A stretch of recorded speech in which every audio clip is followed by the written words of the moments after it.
Buenas noches, compañeros.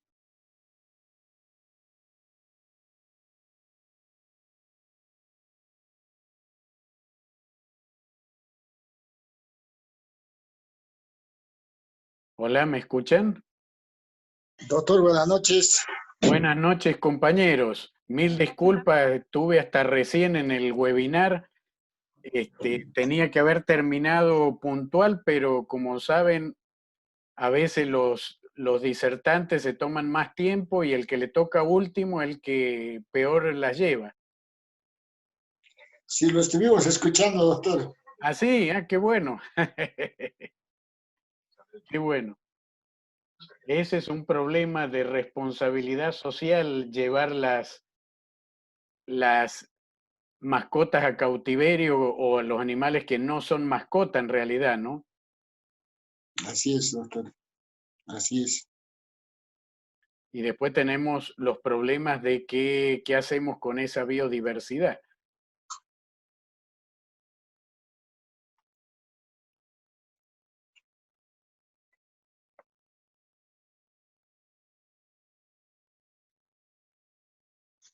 Muy buenas noches, doctor. ¿Cómo está? Estuvo excelentísima su presentación. Gracias, Estuve Daniel. haciendo seguimiento. Muy buenas. Creo que todos han quedado boca abierta. Me alegro que les haya gustado.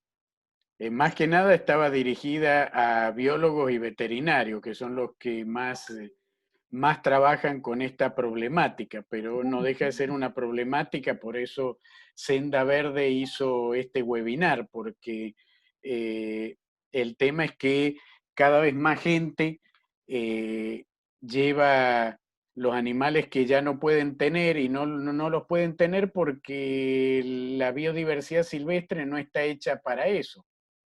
Entonces ahí es donde vienen los problemas. Sí, doctor, estuvo muy linda la presentación y creo que el mensaje ha sido claro, ¿no? De que los animales hay que dejarlos nomás en su hábitat y Así es. no hay que sacarles de su Sí, hábitat. sí. Si no, ahí es cuando empiezan los problemas. Y Exacto. serios problemas, ¿eh? Pero bueno, Sí. aquí estamos. ¿Cómo estamos con los contenidos? ¿Cómo estamos con las lecturas?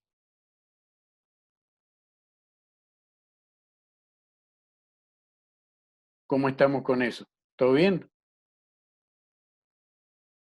Bien, doctor, bien, hemos leído algo, algunos textos. Ah, muy bien, muy bien. Qué bien, qué bien. Ya somos 10, se están uniendo todos muy rápido, eso me gusta. Eh, bien, ok. Ok, mientras tanto, si quieren, vamos empezando por el tiempo y si tienen alguna duda, podemos empezar ahora a evacuar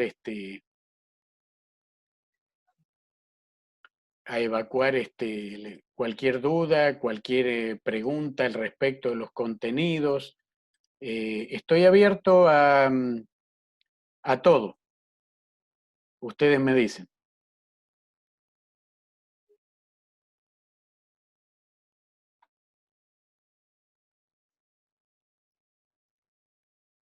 ¿No hay preguntas hoy? Yo pensé que hoy era el día de las preguntas.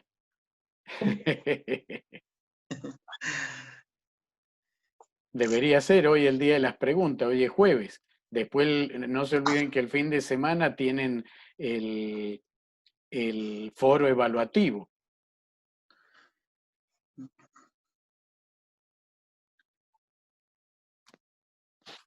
Pero bueno, quiero creer que, que el temario no está difícil. No, no, doctor. ¿Cómo? No, está bueno el temario. Yo estaba leyendo sobre la socioecología, doctor, en Ajá, referencia a la socioecología, y observaba que se llama, indicando de que el ser humano es el principal perturbador de la naturaleza. Y para este efecto se ha tratado, que se llama de inmiscuir en la protección de las especies vivas a la sociedad. No Correcto. simplemente el tema de aquellos que tenían conocimiento científico de las especies, sino a la sociedad en su conjunto. Entonces, verificado que esa inclusión de la sociedad en general era parte de la responsabilidad social, según mi criterio, doctor. No sé si usted podría ampliarnos al respecto un poco más. Sí, efectivamente, como yo les comenté también, cuando hablamos de la Constitución, es el artículo 108 de la Constitución el que en varios artículos nos habla de, no utiliza el término exacto de responsabilidad social, pero habla de la responsabilidad que tiene el ciudadano con lo que es el ambiente y el patrimonio, porque para la Constitución la parte patrimonial es parte también, igual que para la ley de la 1333, la parte patrimonial, patrimonial cultural, eso me faltó decir, la parte patrimonial cultural para la ley 1333 es parte del ambiente. Si bien después salió una ley estricta para el patrimonio, que cubría exclusivamente lo patrimonial, que creo que es la ley de turismo, si mal no recuerdo, pero todavía sigue vigente la 1333. Entonces, la responsabilidad social es no solo o mejor dicho, cuando la responsabilidad social habla de lo ambiental, está incluyendo lo patrimonial cultural como parte de todo ello. Entonces, es muy importante que consideremos también la parte cultural, no solo la parte ambiental. En realidad las dos cosas están íntimamente relacionadas, pero la responsabilidad social implica que no solo tenemos que abocarnos a lo que creemos es estrictamente ambiental, como sería la contaminación, como sería, por ejemplo, traer abejas importadas, trucha. El tema de la trucha me hubiera gustado abordarlo más in extenso, porque es un poco lo que ha pasado con las abejas también. No había necesidad de traer truchas, pero como siempre, cuando no estudiamos lo que tenemos, creemos que todo lo de afuera siempre es mejor. Entonces, por eso trajimos la trucha. Pero el potencial del lago Titicaca desde el punto de vista turístico y gastronómico era el ispi con chuño. Pero ahí también hay un problema de autoestima. ¿Por qué hay un problema de autoestima? Yo hice una consultoría en el lago Titicaca sobre la parte turística y justamente a mí me decían, por ejemplo, doctor, pero los turistas piden trucha.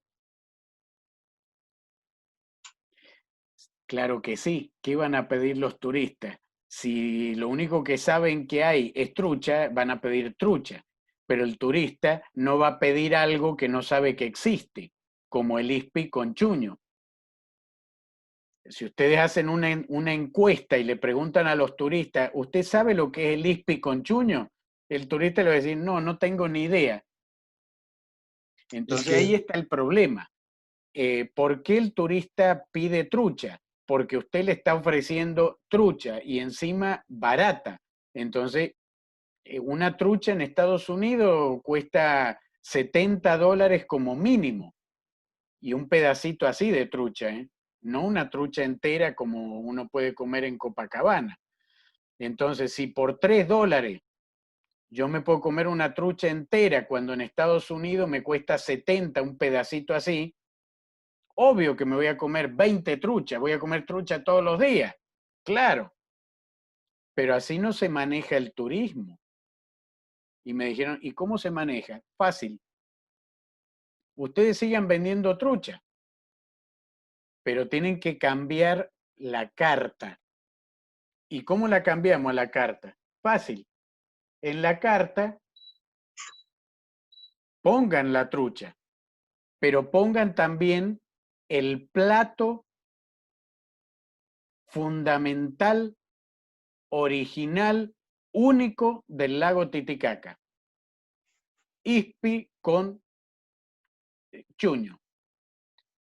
Ponen una foto en la carta y después de la foto lo que tienen que hacer es poner la historia del ispi explicando que es un pez que en el único lugar del planeta Tierra donde lo pueden comer es en el lago Titicaca, y después la historia del chuño, que es una papa deshidratada de una larga tradición aymara, que los aymara deshidratándola en frío, con eso consiguen mantener todas las propiedades nutricionales en el tiempo y que se conserve, etcétera, etcétera. Y al final rematan, después de contar la historia, que es una puesta en valor, eso así se llama, rematan diciendo, usted nunca estuvo en el lago Titicaca si no probó ispi con chuño. Porque trucha, usted puede comer trucha en cualquier parte del planeta Tierra, pero ispi con chuño no. Solo en el lago Titicaca. Ah, entonces tengo que comer ispi con chuño. ¿Y cuánto vale el ispi con chuño? $25. ¿Qué? Pero la trucha vale $3. Pero usted trucha come en cualquier lado. Ispi con chuño solo aquí. Y usted no visitó el lago Titicaca si no comió esto. Ya, ni modo. Venga un plato de ispi con chuño. Esa es la forma de hacer las cosas, compañeros. Eso es responsabilidad social en el turismo. Eso es turismo responsable. De esa manera yo le doy un ingreso económico muy superior a las comunidades. Número 1, les aumento los ingresos. Número 2, promociono un plato único en el planeta Tierra. Y número 3, salvo al ispi de la extinción. ¿Por qué lo salvo de la extinción? En estos momentos se está extinguiendo. ¿Por qué? Porque la trucha se come al ispi. Es más, hay algunos pescadores que pescan ispi para darle de comer a la trucha, justamente. Entonces, si el plato de trucha cuesta $3, pero el ispi con chuño cuesta 25, yo como que me voy a tirar al ispi con chuño. Y pescarlo me resulta complicado, entonces mejor hago un criadero de ispi. Y en el momento que yo haga criaderos de ispi, lo salvé de la extinción. Salvé al lago completo. No es tan complicado, compañeros, hacer las cosas bien, hacerlas responsablemente bien. El único requisito es investigar. Si yo investigo, hago las cosas bien. Si no investigo, hago copy y paste, copiar y pegar. ¿Por qué hay trucha en el lago Titicaca? Porque algún burro copió y pegó.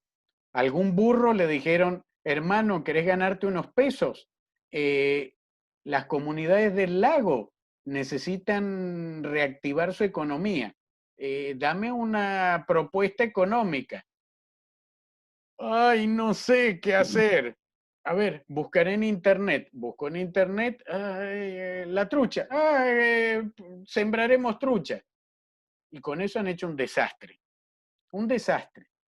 Y no han mejorado para nada la economía. ¿Por qué? Porque con $3 que vale una trucha, ¿qué cosa voy a mejorar? Así no funciona. Y no pueden cobrar más porque es un plato que hay en cualquier lado. La pegada era un plato único en el planeta Tierra. Ustedes quieren caviar beluga. El caviar beluga es de Rusia, no hay en otro lado. ¿Y cuánto cuesta una latita de 100 gramos? $300. ¿Es muy caro? Bueno, no coma, pero eso es lo que vale. Eso es lo que vale. ¿Por qué? Porque no lo va a encontrar en otro lado. Entonces, cuando uno tiene el monopolio de un negocio, uno es el que pone el precio. Y en este caso, los pobladores del lago eran los que podían mejorar su situación valorando lo propio. Lo propio. Hay que aprender a amar lo propio. El problema es que nadie ama lo que no conoce. Por eso es importante investigar para saber los diamantes que tenemos y educar a nuestros niños para que valoren todo lo que tiene Bolivia. No se trata de cantar bonito el himno nacional, se trata de enamorar a nuestros niños desde pequeños, que se enamoren de Bolivia. Pero para que se enamoren de Bolivia tienen que conocerla bien a Bolivia. La 1333, ahora les voy a compartir en atención a al comentario de Oscar, les quiero compartir que la 1333 dentro de lo que es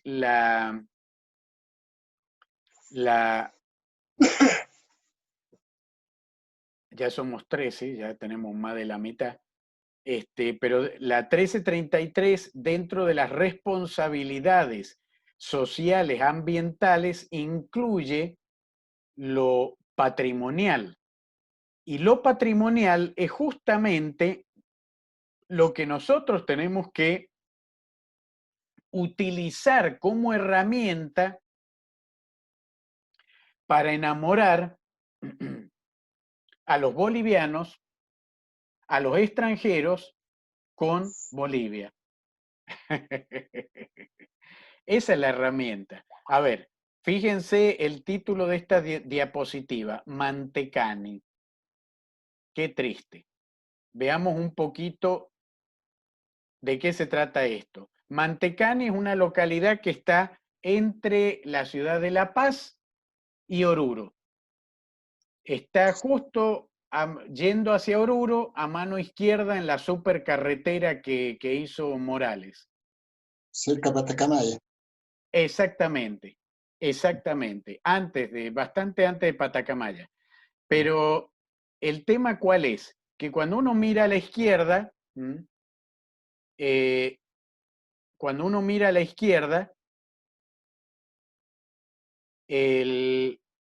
se encuentra con esto que estamos viendo aquí. Estas construcciones de barro. Chulpas. Y ahí tenemos un problema. En el año 2005, uno veía cualquier cantidad de chulpas aquí. Pero en el 2015 yo volví porque en realidad no es que volví. Me metí a Mantecani porque dije, ¿y mis chulpas dónde están? Habían desaparecido la mayoría de las chulpas. Me asusté. Entonces entré a Mantecani en el 2015 y me encontré con un panorama desolador. Los propios pobladores estaban destruyendo las chulpas, lo cual, ahora no recuerdo qué artículo, pero esto es un delito penal. Atentar contra el patrimonio de Bolivia es un delito penal. La 1333 lo tiene registrado. Entonces, lo que hice fue hacer un levantamiento de las últimas chulpas y algunas las dejaron en pie. Y acá viene lo triste. ¿Por qué dejaron chulpas en pie? Dejaron chulpas en pie, como esta, para usarla como baño. Ahí están viendo los popó, el papel higiénico, para usarlas como baño. O sea, a ver si nos queda claro. Esto que están viendo aquí es equivalente a las pirámides de Egipto.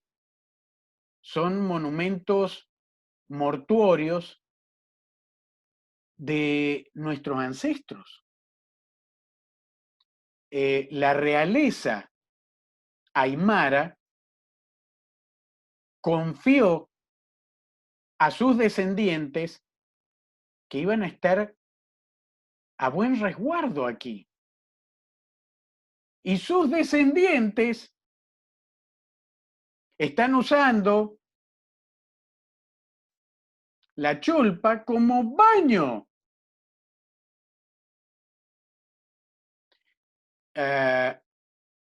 ¿En serio amamos Bolivia?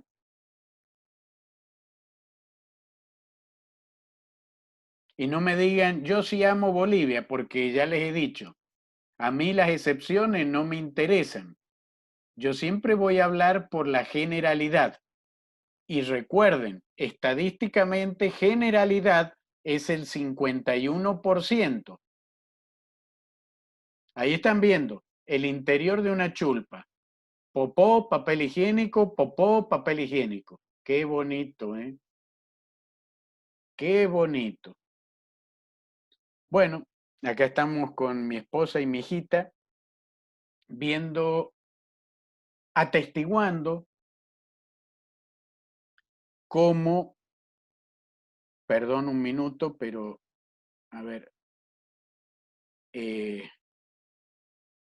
me olvidé de un detalle fundamental. No estoy grabando. Entonces, un minutito. Ah, no, sí, estaba grabando. Oh, fantástico. Qué bien. Está grabando, doctor. Sí, gracias, gracias. Ya me había asustado yo. Todas esas imágenes logré ver en su texto, en el libro sobre el tema de educación. Correcto, ahí están. Entonces,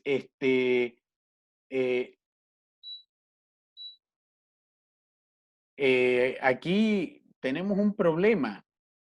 Esto es tristísimo. O sea, imagínense, ustedes creen que pueden ir a Egipto y mientras están mirando las pirámides, que le digan al guía, a ver, usted adelántese que yo voy a hacer un popocito dentro de la pirámide. Van presos. Van presos. O sea, esto ya no se puede reconstruir. Lo hemos perdido para siempre. ¿De qué estamos hablando? Estamos hablando ni más ni menos que de la historia de Bolivia. Porque si alguien está creyendo que la historia de Bolivia empezó con la llegada de los españoles, están rotundamente equivocados, compañeros, ¿eh? Hay una historia boliviana previa a la llegada del español. Esa historia tenemos que preservarla, tenemos que conservarla para las generaciones venideras. ¿Cómo pretendemos que nuestros niños se enamoren de Bolivia si no conocen nada de Bolivia? ¿Y dónde está el conocimiento? ¿Dónde está la historia? Ahí. ahí donde lo estamos destruyendo. ¿Y qué estamos viendo ahí? Eso que estamos viendo ahí era el cráneo de un Malku, de un Apumalku, de un Sachamalcu, de la realeza aymara que gobernó esta región. ¿En serio? Esto que le estoy mostrando es tristísimo, es tristísimo. Miren documentales, vean cuando un investigador en Egipto encuentra una momia, pucha, con un pincel de cerda china súper delicado ahí, sacándole el polvo, y eso ahí nomás lo empaquetan y lo llevan y lo ponen en una vitrina con control de humedad, control de antibacterial y qué sé yo, para que eso luzca en un museo para siempre. ¿Y qué estamos haciendo nosotros? ¿Por qué la gente hace esto? Porque la gente no sabe qué es esto. ¿Y por qué no sabe? Porque no estamos educando a nuestra juventud en valores para Bolivia.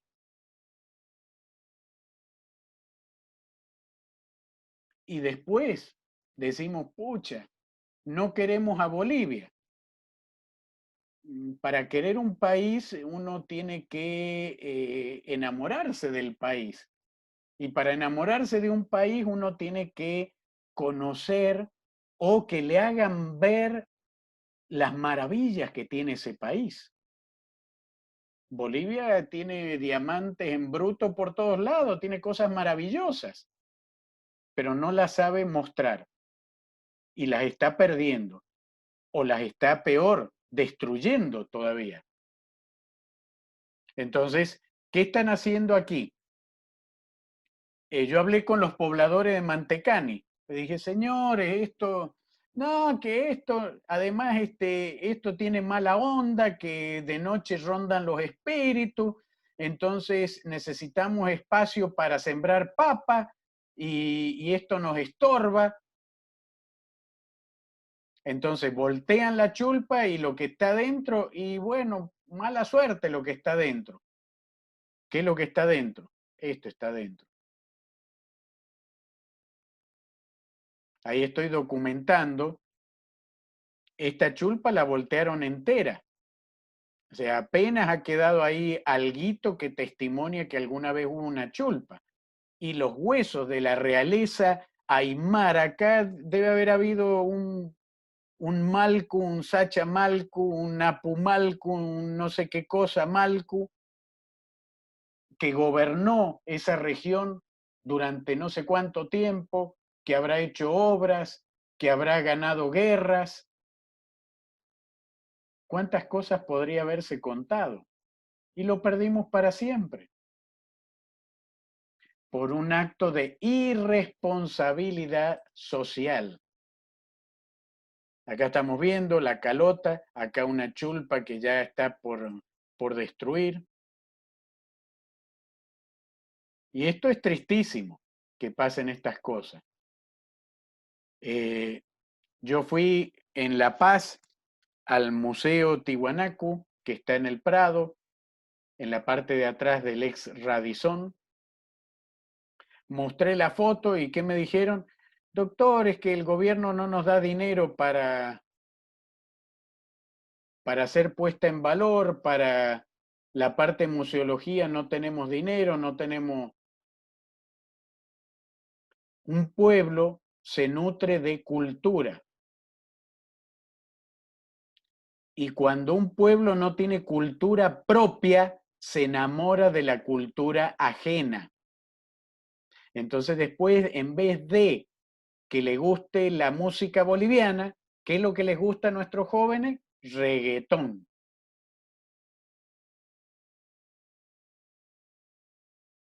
Y así se pierde los valores bolivianos. Cuando no se valora algo, de algo hay que enamorarse. Bueno, ¿qué hay disponible? Reggaetón. ¿Qué otra cosa hay disponible? Hagan test con sus estudiantes. Yo lo hago. Yo les muestro a mis estudiantes del área ambiental, por ejemplo, les muestro fotos de las pirámides de Egipto y me dicen, ah, sí, esas son las pirámides de Egipto, Keops, Kefren y Miserino. Y después cuando les muestro fotos de Chulpa no tienen ni idea de qué es. Ni idea. Les muestro pirámides centroamericanas y me dicen, sí, sí, eso es en México, eso es en Guatemala. Ah, qué bien. Esas son pirámides mayas. Ah, bien.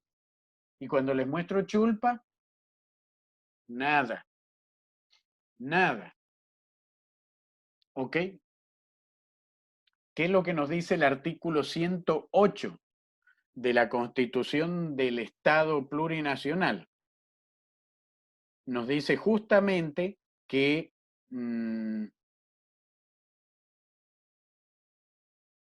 el 108 nos dice que es deber de todos los bolivianos y bolivianos proteger el patrimonio natural y cultural del país. Ahí está la responsabilidad social ambiental en ese artículo, en el 108.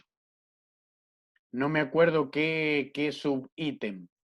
Creí que lo tenía por acá, pero no lo tengo a mano. Pero está en el 108, inciso, no me acuerdo, porque no me puedo acordar de todo. Pero para que ustedes se den una idea, miren lo que les voy a mostrar. Este es un test que yo le hago a mis estudiantes para valorar cuánto saben de cultura general. Entonces les muestro esta diapositiva y les digo, ¿conocen todos estos animales? Claro, profe. Ok, muy bien, 10 felicitados. Todos los felicito. Les muestro fotos por si acaso y les digo, ¿cómo se llama esto? Profe, elefante se llama. Y esto, tigre. Y esto, león. Y esto, pingüino. Claro, Bolivia tiene cualquier cantidad de pingüinos. ¿Cómo no vamos a saber lo que es un pingüino? Y esto, rinoceronte, gorila y así. Panda, koala, lobo. Ajá. Y después les digo, a ver, ahora vamos a hacer otro test. Y les digo a mis estudiantes de posgrado, levante la mano quien sabe lo que es un anca, una paca, un kili, un quele, una queñola, un leque, un yaca, un lulinchu, un borebí o un aguaraguazú. Y me miran con los ojos desorbitados y me dicen, profe, ¿qué está preguntando? ¿Qué estoy preguntando? Estoy preguntando biodiversidad, ambiente de Bolivia. Eso estoy preguntando. Porque ya aprobaron África y Australia. Ahora quiero que me digan esto. Bolivia quiero que me digan. Entonces, por ejemplo, les muestro esta foto y les digo, ya, díganme qué es eso. ¿Qué será? Adivina, adivinador, ¿qué será? ¿Alguien sabe qué es? Creo que es una queñola, doctor. Muy bien. ¿Quién lo dijo? Igor. Buenas noches, Aprobado. doctor. ¿Quién? Buenas noches, doctor. Buenas noches. Muy bien. Sí, una queñola es. Correcto. Una queñola es. Efectivamente.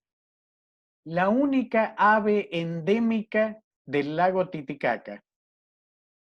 O sea, esta ave vive en el lago Titicaca y no vive en ningún otro lugar del planeta Tierra. Bueno, antes vivía en el Popó. Ya no hay Popó. Tendría que ser el símbolo del escudo de la paz, por ejemplo. ¿Qué en el escudo de la paz? Ahora vamos a hacer otro test cultural. En el escudo de la paz hay dos animales. ¿Cuáles son? Cuento hasta 5. 1, 2, 3, 4, 5. Perdieron. Si estaban buscando en internet, ya perdieron. No, la oveja y el león es, doctor. Claro. Ajá. La oveja y el león. Ahora díganme ustedes, ¿cuál de los dos animales es boliviano? Ninguno, doctor. Ninguno de los dos. Ninguno, doctor. ¿A quién se le ocurre hacer un escudo poniendo cosas que no son de Bolivia?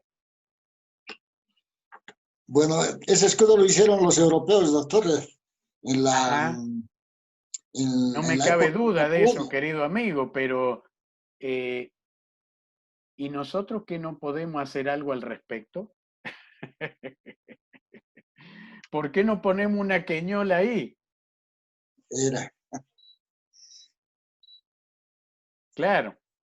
Queremos que nuestros niños se enamoren de Bolivia y en el escudo de La Paz ven un león y una oveja. Van a terminar creyendo que hay leones en La Paz. Ovejas hay. Sí.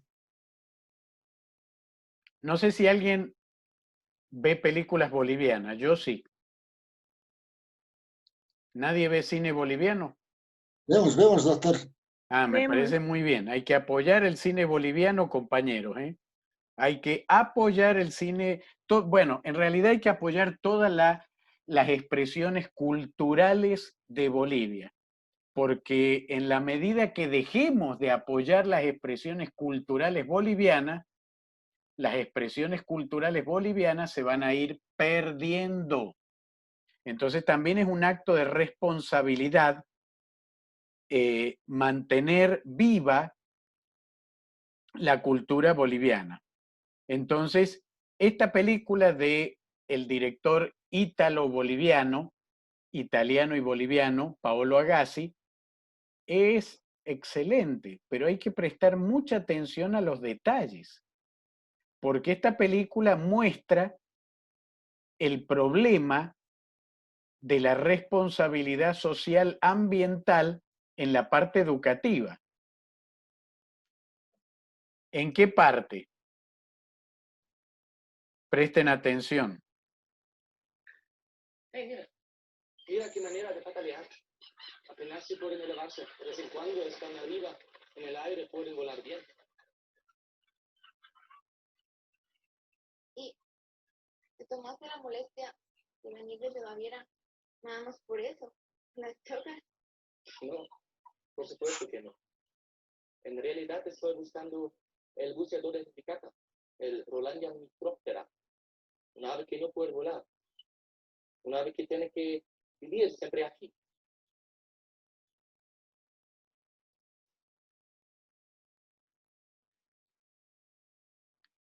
Ese diálogo muestra la irresponsabilidad que tenemos con el sistema educativo. Ese alemán que vino de Baviera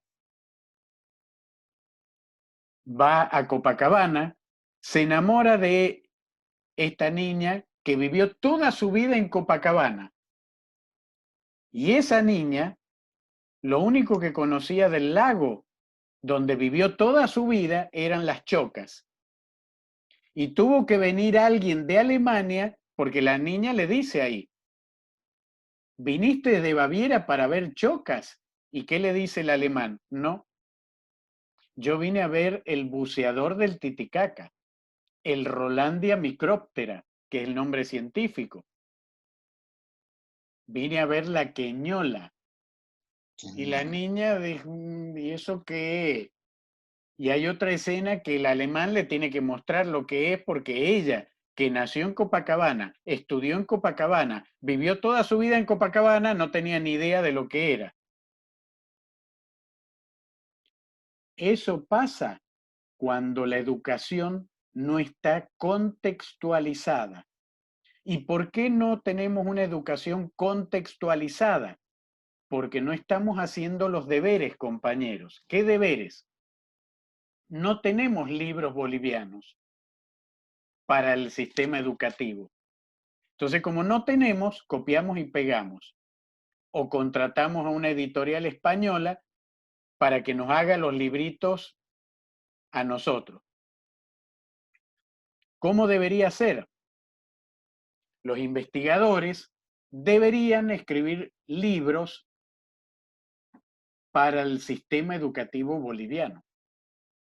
Pero los maestros no quieren escribir, los docentes tampoco, y así se va perdiendo porque lo que no se escribe se pierde.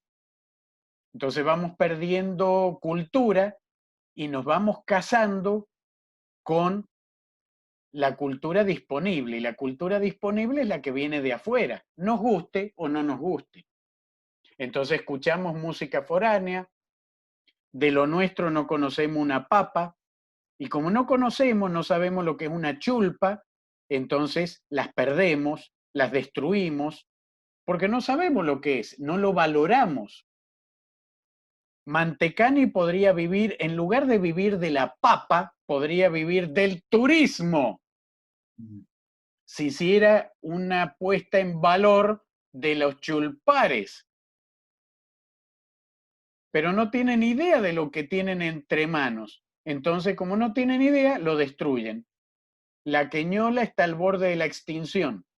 Podríamos explotar el turismo ornitológico. De hecho, lo que muestra esta película es justamente eso. Un alemán que viene como un turista ornitológico a ver un ave única en el planeta Tierra. Bueno, todo esto es biodiversidad boliviana.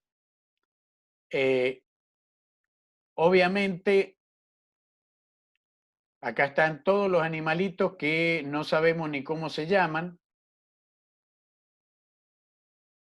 ¿Qué hacemos entonces? Bueno, acá está lo que hay que hacer. Escribir, publicar, hacer libros y, como suelo decir yo, no es que yo digo, pero no hago. No, yo digo porque hago. Entonces, en Bolivia estuve casi 20 años. Publiqué 7 libros de educación ambiental, un montón de artículos, publiqué libros de educación, trabajé por el tema. Entonces, hay gente que por ahí me dice, usted propone cosas, pero hacerlas es otra cosa. Ah, no sé, yo las hice.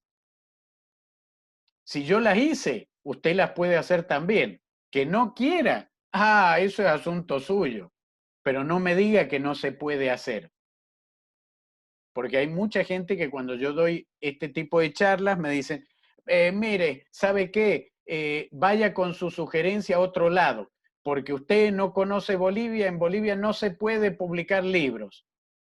No se puede. ¿Y por qué yo sí puedo? ¿Por qué yo he podido publicar libros? No me diga que no se puede, dígame, yo no quiero publicar libros. Eso es otra cosa. Pero no me diga no se puede, porque yo lo hice. Entonces, si yo lo hice, usted también puede. Mi esposa es boliviana, de nacimiento. Y mi esposa también ha publicado libros y cosas por el estilo. Entonces tampoco me pueden decir, no, usted porque es extranjero. ¿Qué tiene que ver? ¿Qué tiene que ver?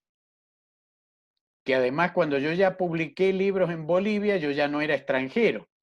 Porque como mi esposa es boliviana, entonces yo adquirí, cuando me casé, la nacionalidad boliviana también.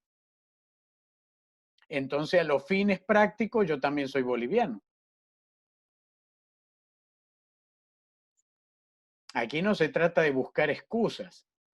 Hay un dicho árabe que dice, cuando uno quiere, encuentra el camino. Y cuando uno no quiere, encuentra 1.500.000 excusas. Y sí, es así. La misma Universidad Andina tiene muchas facilidades, por ejemplo, para publicar libros, tiene revistas propias de investigación, que muchas veces los posgraduantes no aprovechan, esas oportunidades. Y la mayoría de las revistas de investigación internacionales no cobran tampoco por publicar. Claro que mandar un artículo no significa que lo publiquen, significa que eso va a un proceso editorial y después de la revisión les dirán que se publica o no se publica, o tienen que corregirlo, lo más probable es que tengan que corregirlo, y recién se lo publica. Pero mientras no asumamos nuestra responsabilidad con nuestros niños, no va a haber cambio. Es muy fácil decir, bueno, no, es que nos imponen libros extranjeros. Nadie impone nada, ¿eh?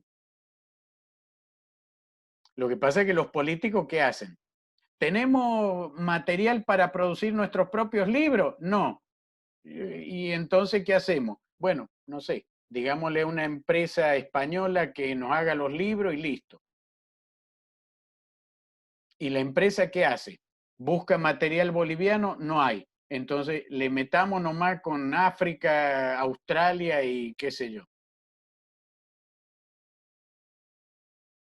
Si en Bolivia conocemos historia boliviana, es porque la familia Mesa ha escrito un montón de libros de historia, entre otros autores. Pero si no hubieran escrito libros de historia, es el momento que tenemos que confiar en lo que nos contó mi abuelito, mi tatarabuelo y qué sé yo. Entonces, ahí está la responsabilidad social frente a lo ambiental, que reitero, para nuestra Constitución, lo ambiental incluye lo cultural. Guarda con eso. Entonces, lo cultural, ¿qué es lo que incluye también? Lo cultural nos está incluyendo la parte histórica, por ejemplo, incluye la parte patrimonial cultural, la parte museológica cultural, todo eso incluye lo cultural. No es algo para tomárselo a la ligera. Y todo eso cultural, reitero, es parte de lo ambiental también. Ahí tenemos que tener en cuenta todo eso. Entonces, a ver, acá está. Denme un segundito y les comparto.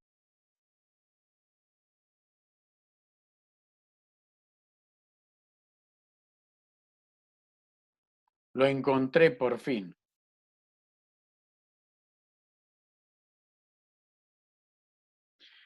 Acá tenemos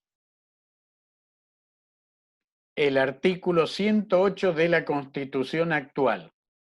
Son deberes de las bolivianas y los bolivianos, número 1, conocer, cumplir y hacer cumplir la Constitución y las leyes. Ese artículo, ese inciso, perdón, no artículo, ese inciso me exime a mí de justificarme en la ignorancia. ¿Eso qué implica? Que yo no puedo tirar un papel al suelo y decir, es que yo no sabía que eso era un delito. No, sí. Yo no puedo contaminar el lago sagrado y decir, yo no sabía que contaminar el lago era un delito. Ahí lo dice la Constitución. Usted está obligado a conocer la Constitución y las leyes. Que después no lo quiera cumplir. Ah, mijito, harina de otro costal. Pero usted está obligado. ¿Qué más dice? A ver, en el inciso 14, acá está lo que les decía. Es deber de todos los bolivianos y bolivianas, inciso 14, resguardar, defender, proteger el patrimonio natural, toda la biodiversidad del ambiente, el patrimonio económico, y ahí no están incluidos los transgénicos, ¿eh? ¡Ojo! ¡Ojo! y el patrimonio cultural de Bolivia. No es que eso se tiene que ocupar el ministro de Cultura. No, no, no, señores. No pueden deslindar responsabilidades. Estos son responsabilidades de cada ciudadano boliviano. Esta es la responsabilidad social de todos los ciudadanos bolivianos. ¿Qué otra responsabilidad? Miren el inciso 15. Proteger y defender los recursos naturales. Contribuir al uso sustentable. Chao. Ahí quedaron excluidos los transgénicos. Y preservar esos recursos para las futuras generaciones. Chao. Ahí no cumplen con ese requisito los transgénicos. Y por último, el 16, proteger y defender un medio ambiente adecuado para el desarrollo de los seres vivos. Ahí está lo que yo les comentaba. Nosotros tenemos la responsabilidad de hablar por los que no tienen voz. Entonces, en la Chiquitanía queman el bosque para sembrar hojas de coca. Yo tengo que defender el bosque. ¿Quién lo dice? La Constitución lo dice. Este es, señores, el artículo de la responsabilidad social ambiental en Bolivia, el de la Constitución. Y ustedes saben que, como abogados, la Constitución está en la punta de la pirámide de Kelsen. Todo lo que está por debajo se tiene que cuadrar con la Constitución. Entonces, este artículo sagrado. Esto es lo que hay que aplicar con el tema de los transgénicos. Esto es lo que hay que aplicar con el tema de las quemas indiscriminadas. Esto es lo que hay que aplicar con el tema de la biodiversidad. Este es el artículo. Este es. Entonces, dicho esto, compañeros, con esto creo que expliqué la duda que tenía Óscar. No sé si quedó satisfecha la duda, Óscar. Lo ambiental con lo cultural, la importancia que tiene con la responsabilidad social. ¿Quedó aclarado, Óscar? Sí, completamente, doctor. Sus reflexiones pues nos hace mover las fibras más íntimas y nos deja en curva porque prácticamente ignoramos muchas cosas, la verdad es esa, doctor. Y también somos irresponsables, ¿no? Porque nosotros también contribuimos a ¿cómo le podría decir? A dañar, ¿no?, nuestro medio ambiente. Y gracias, yo le agradezco harto por esa explicación amplia, doctor. Gracias, Óscar. El tema aquí es que, bueno, de parte de ustedes que están haciendo una maestría en Derecho Ambiental, no dejen de recordar que toda la responsabilidad ambiental se cuadra dentro del artículo 108 de la Constitución. Después la 1333 habla, la ley de la madre tierra habla, etcétera, etcétera. Pero en ese artículo y en esos incisos que les he leído, ahí está completamente resumido todos los deberes que tenemos desde el punto de vista de la responsabilidad ambiental los bolivianos y bolivianas. Ahí está. Y como les digo, no solo es la parte, o mejor dicho, la parte ambiental no solo incluye la biodiversidad, sino también lo patrimonial, el patrimonio de Bolivia, todos los chulpares, las iglesias patrimoniales, Tiwanaku, Pumapunku, todo lo que son restos arqueológicos, todo eso incluye la responsabilidad social ambiental. Y no podemos deslindar eso en el gobierno. somos nosotros los responsables y nosotros tenemos que precautelar por el cuidado de eso. En la medida que sigamos perdiendo patrimonio, vamos a perder las herramientas fundamentales que tenemos para educar a nuestros niños en el amor hacia Bolivia. Y el amor hacia Bolivia es la base del patriotismo. Así es, doctor. ¿Ok? Ok, compañeros. ¿Alguna duda respecto a este tema? Buenas noches, doctor. Ay, perdón. Hola, Daniela, preguntar buenas sobre noches. la teoría. Yo quería preguntar sobre la lectura de la teoría y manejo de riesgo. Tengo una Pregunte duda. nomás. Claro, O claro. sea, es con relación a que, o sea, de los elementos que han dado origen y que caracterizan a la sociedad de riesgo, hay una característica que no entendí, estado de excepción. ¿A qué se refiere? Bueno, el estado de excepción es el estado que adquiere un país, una región, por ejemplo, frente a circunstancias de riesgo como el coronavirus. Entonces, por ejemplo, frente a una catástrofe como el coronavirus, vos puedes decretar estado de sitio, cosa que democráticamente hablando, en otras circunstancias no podrías. Entonces, los estados de excepción son los estados que que la teoría de riesgo te permite asumir en el caso de una catástrofe ambiental, como podría ser aquí en Ecuador, cuando ocurrió el terremoto hace unos años atrás, que también hubo estado de sitio por una sencilla razón. Si no decretabas estado de sitio, permitís que salgan todos los delincuentes a la calle y empiecen a saquear supermercados y que haya un caos total. Entonces, la teoría de riesgo te dice que frente a un riesgo que puede afectar a la población, vos puedes tomar una serie de medidas que en otras circunstancias serían, serían vistas como algo dictatorial o como algo que no tiene, que es contrario a los valores democráticos. A eso se refiere. No sé Gracias, doctor. Sí, no he entendido. Es que como no decía, no especificaba y no daba una referencia, no daba un creí que era ejemplo. otra cosa. Sí. Bueno, ahora Exacto. tenemos un buen ejemplo con el coronavirus, porque lo que ha pasado ahora, no sé, ¿en Bolivia hubo estado de sitio con el coronavirus o no?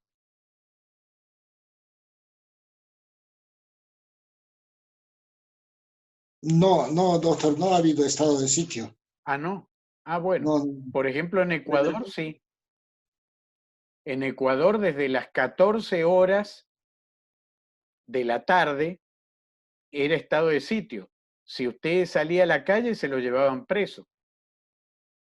Entonces, eso es un estado de excepción, una medida de excepción por una circunstancia muy particular, que en este caso era la pandemia. Han habido países asiáticos que no te llevaban preso, directamente te disparaban. Si salías a la calle después de un cierto horario, la policía tenía derecho a matarte porque estabas perjudicando al resto de la población. Entonces, esos son estados de excepción por circunstancias excepcionales. Ahora, en el caso de Latinoamérica, les vuelvo a repetir, aquí en Ecuador hubo también estado de sitio cuando hubo el gran terremoto hace unos años atrás. Pero era para evitar justamente que haya delincuencia, saqueos y todo ese tipo de cosas en las calles. Entonces, para precautelar la seguridad del ciudadano, hubo estado de sitio. La cuarentena también puede considerarse como una medida de excepción frente a un problema claramente ambiental.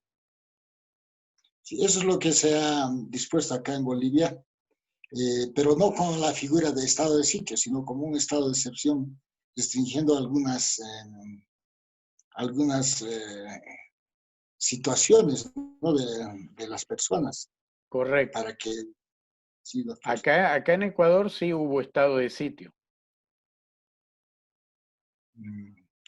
Pero la Constitución lo permite como una medida de excepción frente al riesgo, que era mucho mayor, el riesgo de la pandemia, el riesgo de el saqueo, el riesgo de la delincuencia exacerbada, etcétera, etcétera. Entonces, la teoría de riesgo dice que en una relación costos-beneficios, yo tengo que poner en la balanza y decir, a ver, esto es lo que se me viene encima. Y esta medida puede controlar todo esto, aunque no sea muy democrática o no lo sea directamente. No importa, la tengo que tomar. ¿Es eso o el riesgo de? En eso se basa, en pocas palabras, la teoría de riesgo, en una relación costos-beneficios. ¿Qué gano yo con esta medida y qué pierdo si no la tomo a esa medida? Y, doctor, perdone, con referencia al riesgo ecológico,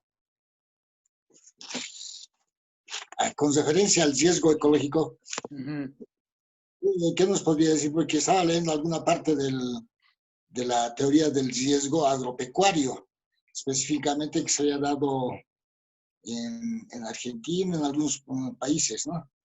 Y casi no le entendí mucho, ¿no? Sobre la producción de un sector, de una región a otra región. Si nos podía ampliar ese aspecto. Claro que sí. A ver, voy a tratar de ser lo más pedagógico posible. Un Estado o un gobernante, requisito número uno, tiene que conocer el país que va a gobernar. Si no conoce el país que va a gobernar, estamos fritos, ¿eh? Número uno. Número dos, todos los países, incluso Bolivia, tiene lo que se llama los planes de ordenamiento territorial. ¿Eso qué significa? Que si ustedes ven un mapa de Bolivia, entonces Bolivia está mapificado con regiones de acuerdo a su vocación productiva. ¿Para qué se hace el plan de ordenamiento territorial?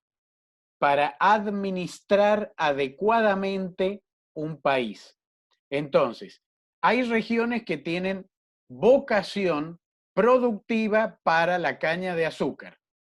Entonces, ¿qué debería hacer el político? El político debería decir, yo, país, yo, presidente, a los que siembran caña de azúcar en esta región, les garantizo la compra de toda la caña de azúcar. Si usted siembra caña de azúcar en la región que dice girasol, no le voy a comprar nada. Esta región del altiplano tiene vocación productiva para la quinoa. Si usted siembra papa, no se la voy a comprar. Si usted siembra quinoa, le voy a comprar toda la quinoa. ¿Para qué sirve esto? Número uno, para equilibrar el mercado.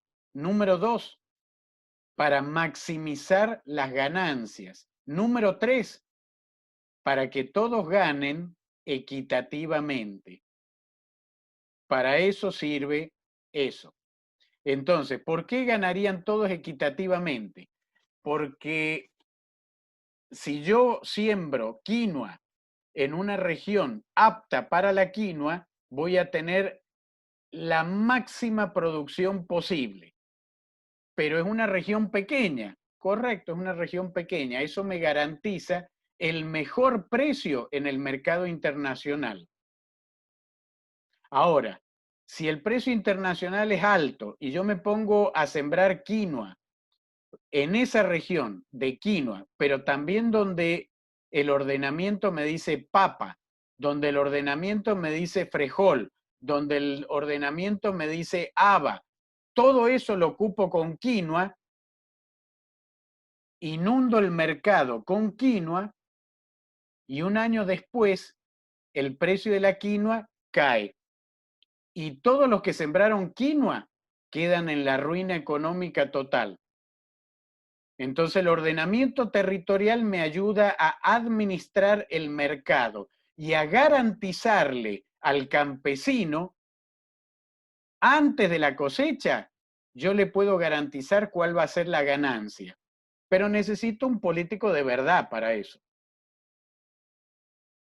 Los políticos que tenemos administrativamente dejan mucho que desear.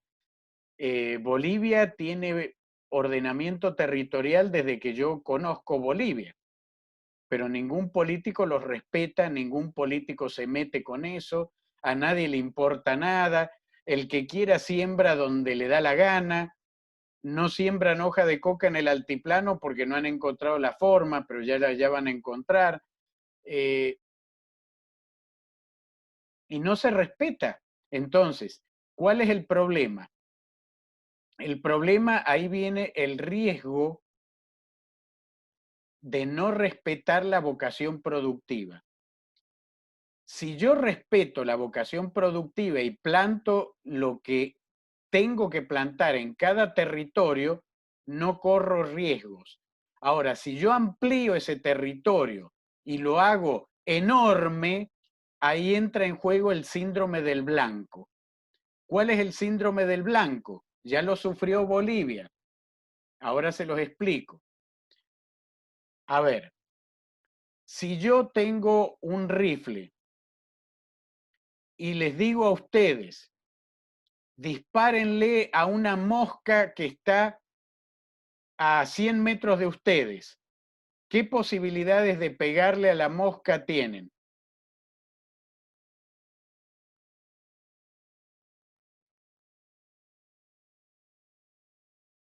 ¿Qué posibilidades de darle un balazo a la mosca tienen? Ninguna, doctor, porque por la distancia. Ninguna. Y el tamaño del... Claro, ninguna.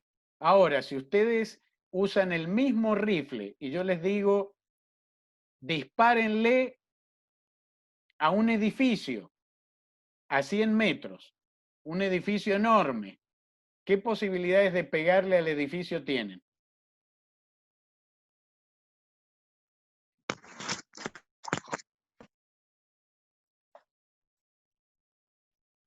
¿Qué posibilidades?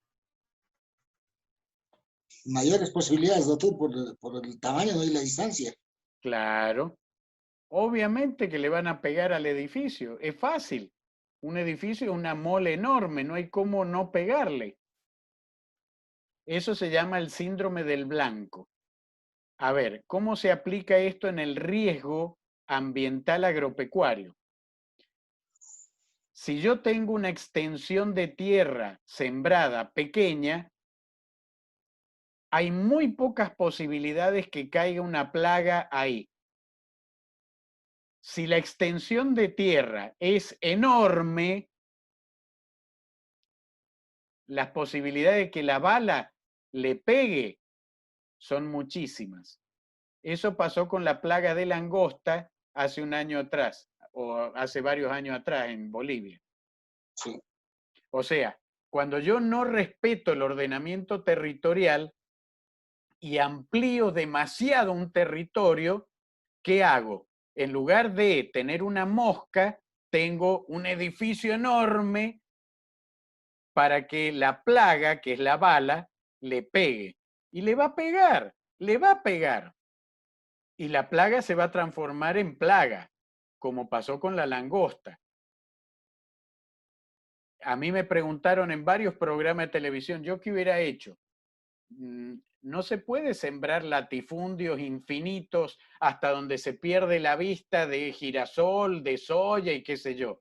No, la idea es sembrar territorio y dejar un pedazo de selva, territorio, otro pedazo de selva, porque en la selva es donde viven los controladores biológicos que van a evitar que un insecto se convierta en plaga, por ejemplo. Pero todo eso está en los planes de ordenamiento territorial que nosotros no respetamos. Entonces, no respeto el plan de ordenamiento territorial, inmediatamente caigo en el riesgo de perder la cosecha, de que la cosecha no tenga valor en el momento que la cosecho, cosa que en Bolivia ha pasado N veces. Justo llega el momento de cosechar la quinoa y no tiene valor internacional. ¿Por qué? Porque todo el mundo se le ocurrió sembrar quinoa. Entonces, si todos venden quinoa, yo puedo regatear y voy a regatear hasta que me la regales. Entonces, ahí entra inclusive un riesgo económico para los núcleos familiares. Estoy dejando sin comida y sin ganancias a familias campesinas enteras yo, por no tener idea de cómo se administra un país. El ordenamiento territorial está para eso. ¿Y cómo se lo respeta el ordenamiento territorial? Ya lo dije. Yo, presidente, voy a garantizar la compra a este precio de la quinoa solo a los que siembran quinoa en el territorio que dice que es para quinoa. Usted sembró en otro lado, búsquese un comprador en otro lado. Yo solamente voy a comprar esta quinoa. Entonces, yo gobierno, previamente ya negocié a nivel internacional esa producción de quinoa. Por eso le puedo pagar al campesino el precio que le prometí, porque ya la negocié, pero negocié en base a un determinado volumen. Los países del exterior me han pedido más volumen. Yo les he dicho, no, porque si les doy más volumen, voy a tener que bajar el precio. Y yo cuido a mis campesinos. Yo quiero que mis campesinos ganen. Entonces, este es el volumen que yo voy a vender. Si les gusta bien y si no, también.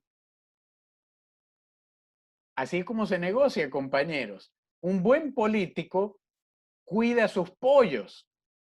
Hay mucha gente que dice, ¿por qué el FMI tiene tales leyes y por qué impone tantas cosas, igual que el Banco Mundial? ¿Por qué Estados Unidos tiene esa política? Estados Unidos es una gallina clueca que sabe cuidar bien a sus pollos. Los pollos de los vecinos, que los cuiden los vecinos. Y Estados Unidos tiene la política que tiene porque lo que le importa a Estados Unidos es eso. Hay gente que odia eso, pero son buenos papás. Ojalá tuviéramos políticos como los que tiene Estados Unidos en Latinoamérica, que cuiden a sus pollos, no que terminen explotando a sus pollos, metiéndole la mano en los bolsillos a sus pollos. ¿O no pasa eso en Latinoamérica? Un buen político, ¿qué va a hacer? Le va a dar lo mejor a los de adentro. Si yo soy presidente de Bolivia, ¿a quién tengo que cuidar? A mis pollos, a los bolivianos. Y hacia afuera voy a ser un negociador agresivo, hostil, guerrillero voy a ser. Entonces a todos los países que necesitan de mi comida les diré, no, esto es lo que les voy a vender, pero no nos alcanza. Ah, lo lamento, pero yo necesito que me paguen este precio. ¿Pero por qué quiere ese precio? Porque yo cuido mis pollos. Y yo a mis campesinos les quiero pagar bien pagado y quiero que ganen bien. Por eso pido ese precio. Si no les gusta, no comen nada. Eligen, o comen esto o no comen nada. Punto. Así es como se negocia.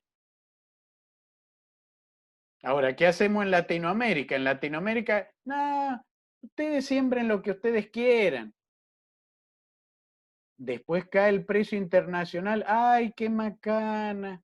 Pucha, perdieron plata. Ni modo. ¿Qué podemos hacer?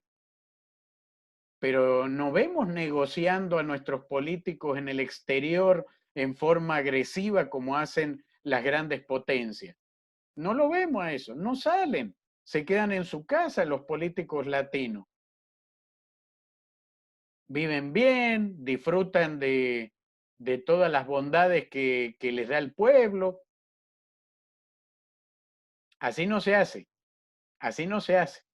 Entonces, el riesgo agropecuario, el riesgo ambiental, el riesgo social viene como consecuencia, querido amigo, de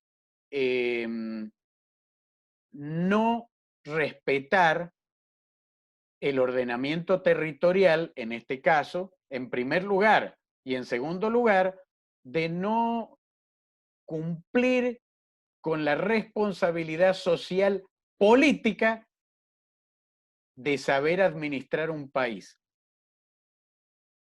No sé si ahí quedó más claro lo del riesgo, querido amigo Oscar. Sí, doctor, completamente claro. Ok. Marcelo, te escucho. Buenas noches, doctor. Buenas Siguiendo noches. el tema de la teoría del riesgo, bueno, lo que quería también consultarle un poco que nos redondee esta perspectiva que plantea la teoría del riesgo social, ¿no? Entendemos el riesgo como sinónimo de amenaza, porque tengo entendido de que hay también diferencias en las teorías que se trabajan, ¿no? Y también es importante identificar si el riesgo, una vez que objetiviza, se podría decir, se constituye en desastre. Eso es lo que entiendo. Pero no podemos entender esta teoría del riesgo si no entendemos también lo que se llama vulnerabilidad. Así es. Vulnerabilidad la entendemos como una especie de percepción sobre capacidades, sobre nuestro estado situacional, de poder responder de una o de otra manera a ese desastre. Entonces, yo entiendo este tema de la teoría del riesgo, que encarna esas dos dimensiones. La parte de posibilidad es el riesgo amenaza. Correcto. ¿No?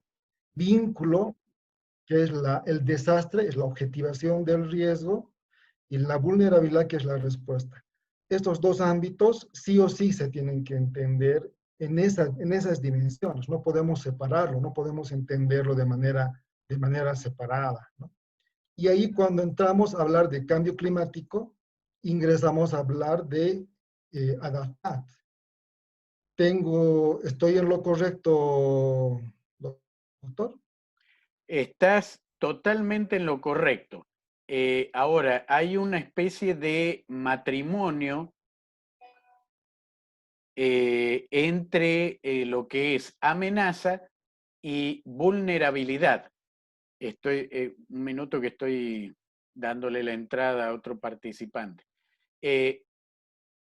¿Cuál es el tema? La amenaza es una probabilidad que incluso se la puede medir estadísticamente. La probabilidad de que ocurra, por ejemplo, un huracán. ¿Cuánto es? Perfecto. Y eso va de la mano ¿con qué? Con la vulnerabilidad. ¿En qué sentido? Yo puedo tener una misma amenaza, un huracán, Y la misma amenaza, el mismo huracán, por ejemplo, va a impactar de manera diferente en un pueblo que tiene casas con de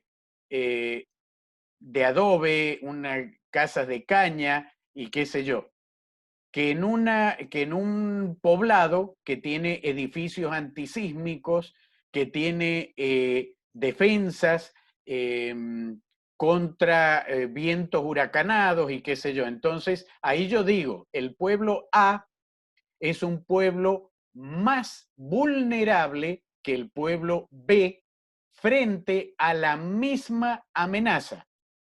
¿Me entiendes? Es decir, yo tengo una amenaza con un valor determinado, el huracán Katrina. Pero el huracán Katrina me va a afectar más la ciudad de Nueva Orleans. ¿Por qué? Porque hay mucha más pobreza ahí. Entonces, el huracán se va a llevar las viviendas, por ejemplo, que tienen un techo de calamina, que no tienen buenos cimientos, etcétera, etcétera.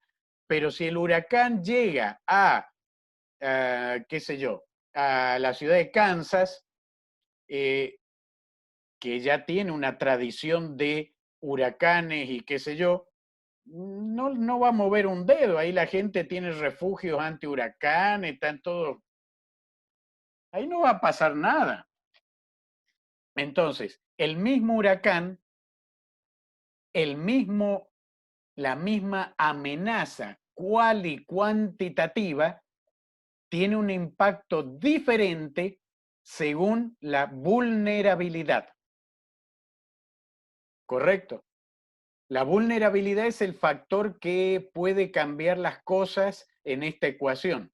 Entonces, por ejemplo, el coronavirus es la misma amenaza para todo el planeta Tierra. Correcto, pero la vulnerabilidad del planeta Tierra no es igual.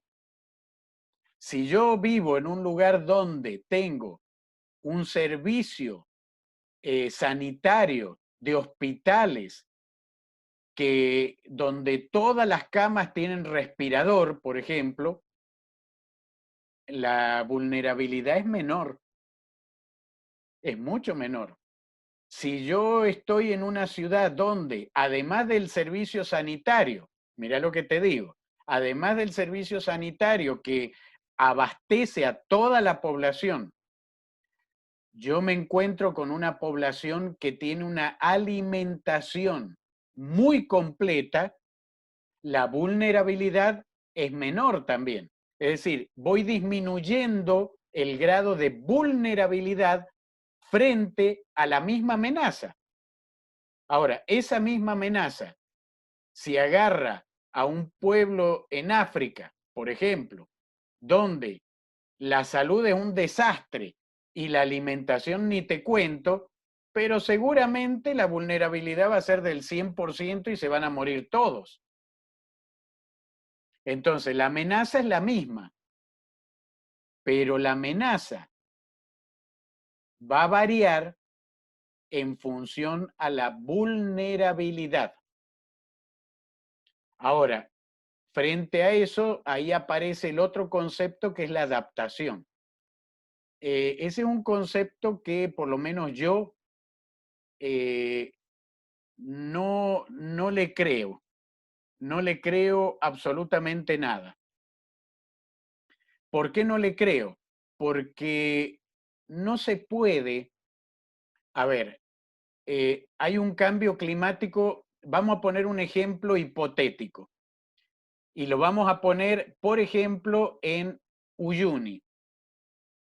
Entonces, en Uyuni hay un cambio climático, de repente se vuelve muy húmedo y la gente que antes cultivaba tradicionalmente quinoa, ahora ya no puede cultivar quinoa y tiene ya una tradición ancestral de la quinoa. Entonces, ¿ustedes creen que yo voy allá y le digo a esas comunidades campesinas, me presento en un AINI y les digo yo al líder comunal o al Malcu, le digo, mire, oiga, don, está cambiando el clima. A partir de ahora, mire, tiene que sembrar papa, pero va a tener que cambiar todas las prácticas agrícolas, porque lo de la quinoa no sirve. Entonces ahora tiene que cambiar todo y no usar cualquier papa. Va a tener que usar este tipo de papa y ¿ustedes creen que la gente va a decir, ah, bueno, sí, cambiamos del día a la noche, esto no hay problema? ¿En serio creen eso? Porque si creen eso, creen en la adaptación. A ver, ejemplo número 2. De repente las empresas mineras que estuvieron haciendo sangrar, drenando el desaguadero, por ese drenaje ilegal dejó de llegar agua al lago Poopó. Bueno, hay gente que leyó el periódico, hay gente que opinaba sin tener idea de dónde quedaba el lago Popó.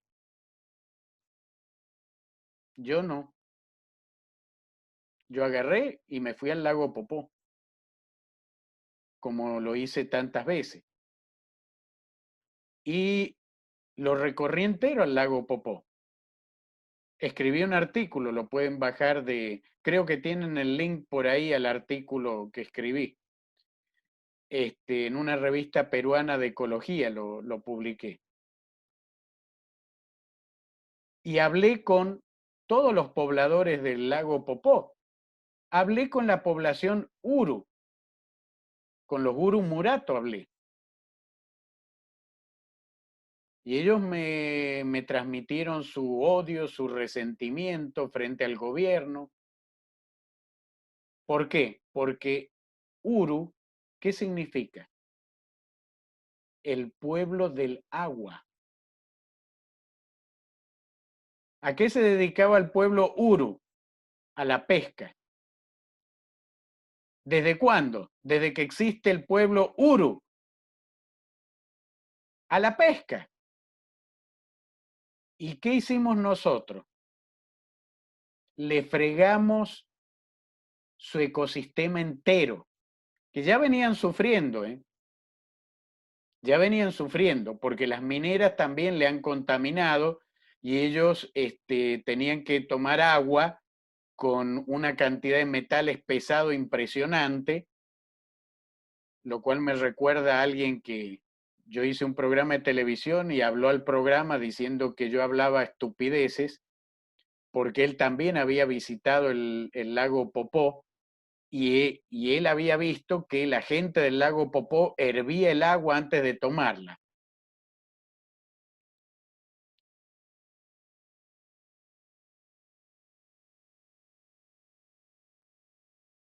Yo me acuerdo que Jimena Galarza me miró como diciendo, ¿qué vas a decir, Quique?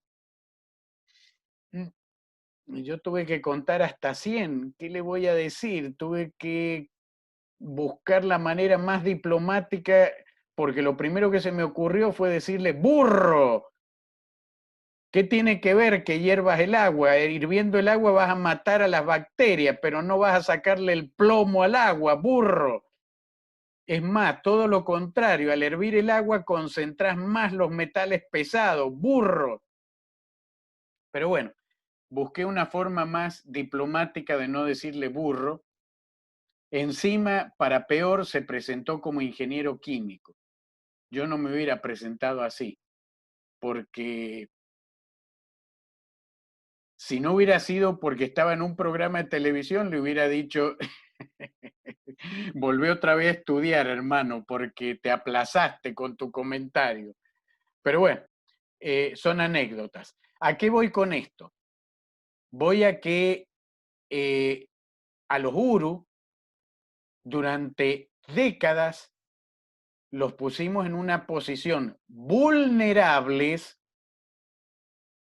al contaminarles el agua con metales pesados y arsénico. Entonces, ellos ya tienen, cuando yo los visité, tenían llagas en la piel por el arsénico. Ya tenían síntomas de intoxicación por arsénico, pues son muchos años de tomar esa agua. Entonces esa población, desde el punto de vista sanitario, ya era vulnerable. Ahora, por si fuera poco, les quitamos de un día para el otro el sustento de su vida, la pesca. Los dejamos sin sustento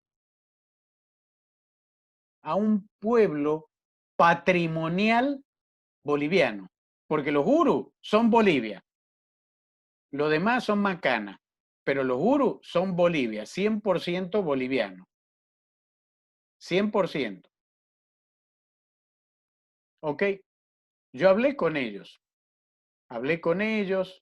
intercambiamos opiniones, hablé con algunos que tenían algunas ovejas que me dijeron, las ovejas también están muriendo y nos estamos comiendo las últimas ovejas. Y yo les dije, ¿y después qué hacen? Nos estamos yendo, estamos migrando al norte de Argentina, al norte de Chile, estamos dejando nuestras viviendas abandonadas. Y yo tengo ahí una colección de fotos de todas las viviendas guru abandonadas porque han tenido que dejar su vida. Entonces, a ese pueblo, ¿ustedes creen que yo puedo ir y decirle, no, tiene que adaptarse, tiene que cambiar, haga otra cosa, no sé, adáptese? ¿En serio? Eso de la adaptación es algo que suena muy bien en la teoría, pero no tanto en la práctica. En la práctica, o sea, es muy fácil decirlo y no tan fácil practicarlo. En realidad hay muchos estudios de caso donde la adaptación al cambio climático a través de paquetes educativos, capacitaciones, ayuda del gobierno, ha tenido realmente una respuesta favorable. Pero yo creo que hay más casos donde ha ocurrido lo contrario, que la adaptación no ha existido directamente. O sea, yo, por ejemplo, con los gurus, yo les dije, ¿por qué no se hacen pastores? ¿Por qué no siembran? ¿De qué me está hablando? O sea, todos mis ancestros eran pescadores. Esto es lo que he hecho yo toda mi vida. ¿Y usted quiere que yo cambie de la noche a la mañana, que yo me convierta en un experto en ver, en interpretar la luna para saber cuándo tengo que sembrar, los eclipses y qué? No, yo sé pescar. Tengo que buscar un lugar donde pueda volver a pescar. Y yo tengo que darle la razón. Es como que a ustedes les diga, miren, por esta pandemia no vamos a necesitar abogados. Entonces, yo que ustedes me adapto y estudio biología.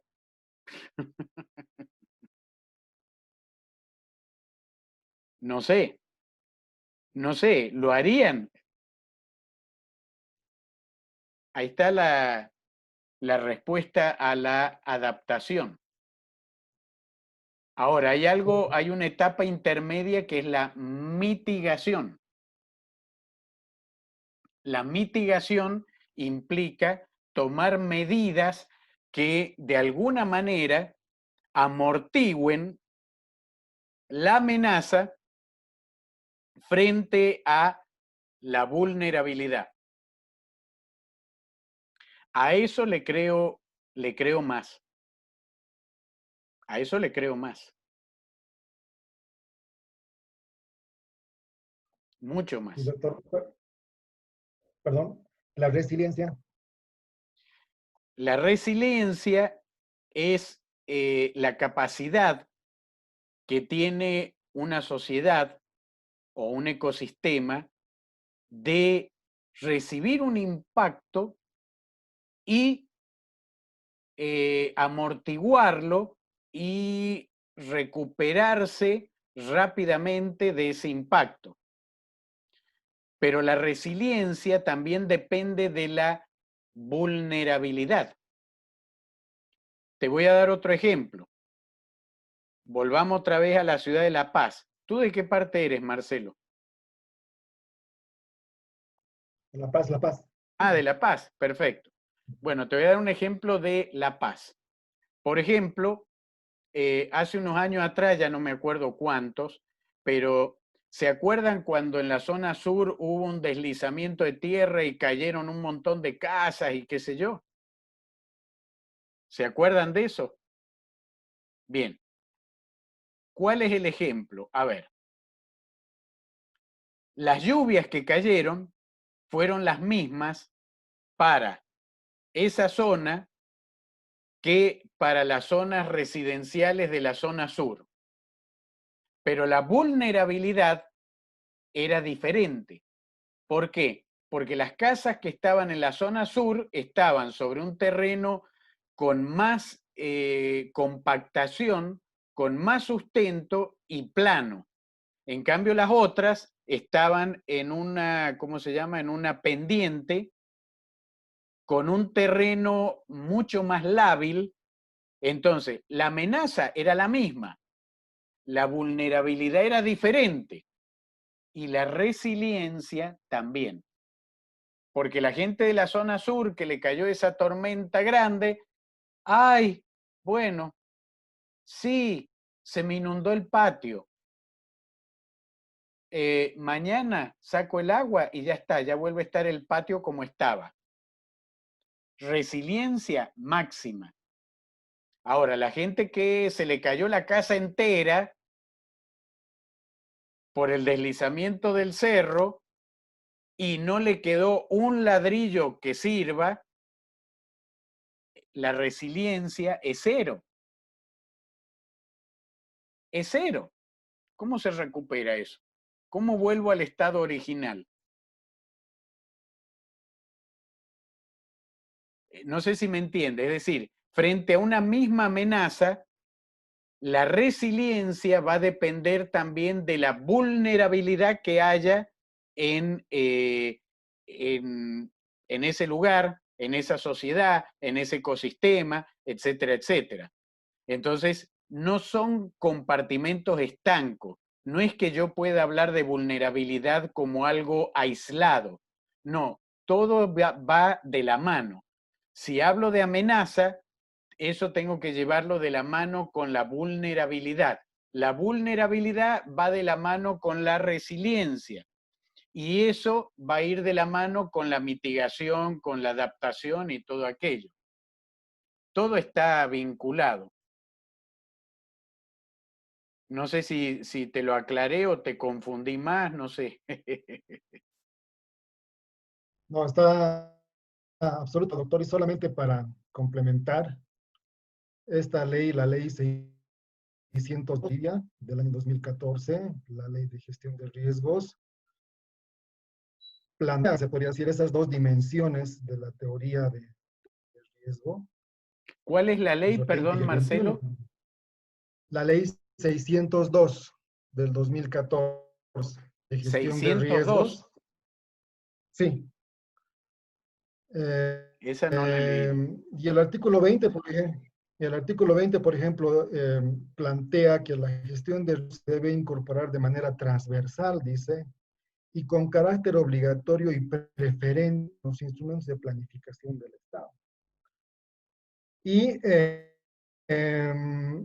también prevé de que el artículo 21, por ejemplo, prevé que la gestión de riesgo está vinculada al ordenamiento territorial y manda a que las entidades territoriales, más vale decir los niveles municipales, departamentales y las unidades territoriales, manda a que en el marco de sus competencias deban incorporar, dice, parámetros básicos de identificación, evaluación, medición y zonificación de áreas con grados de vulnerabilidad y o riesgo, con el propósito de emitir normas de provisión, entre otros, de asentamientos humanos, actividades económicas, el objetivo de proteger la vida, los medios de vida, la infraestructura urbana, rural, etc. Entonces podemos advertir de que por lo menos en la norma, más allá del cumplimiento de esta por los operadores políticos, como usted bien lo ha expresado, por lo menos en la norma se plantea la teoría de manera coherente, se podría decir, en la norma está planteada.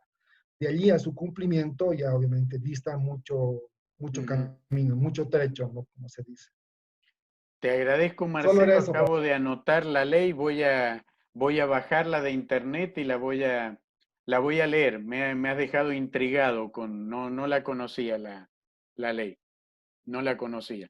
Yo los conceptos que te he dado son desde el punto de vista ambiental, los conceptos de vulnerabilidad y todo eso del área ambiental, que bueno, obviamente es mi área, ¿no? Pero me interesa mucho el dato que me has pasado, así que te lo agradezco mucho, Marcelo. Muy bueno el aporte. Bien, compañeros, creo que ya son las 11 horas de Bolivia. Creo que se nos ha ido un poquito la hora. Si no hay alguna otra consulta, lo dejamos aquí al chat y ya nos veremos la semana que viene. ¿No hay ninguna otra consulta? Ok. Entonces, los veo la semana que viene. Mucha suerte en el foro. Creo que no hace falta que les desee suerte porque les ha ido excelentemente bien en el foro anterior. Entonces, ya nos vemos en el próximo chat. Muchas gracias, compañeros. Gracias por tenerme paciencia hoy con este tema del otro webinar, pero bueno, en tiempos de crisis hay que utilizar todos los medios posibles. Así que bueno, gracias, doctor. Que tengan buenas noches, compañeros. Buenas noches, doctor. Buenas noches, doctor. Gracias. Buenas noches, doctor, compañeros, buenas noches. Buenas noches, doctor. Buenas noches, compañeros. Muchas gracias. Buenas noches a todos, compañeros.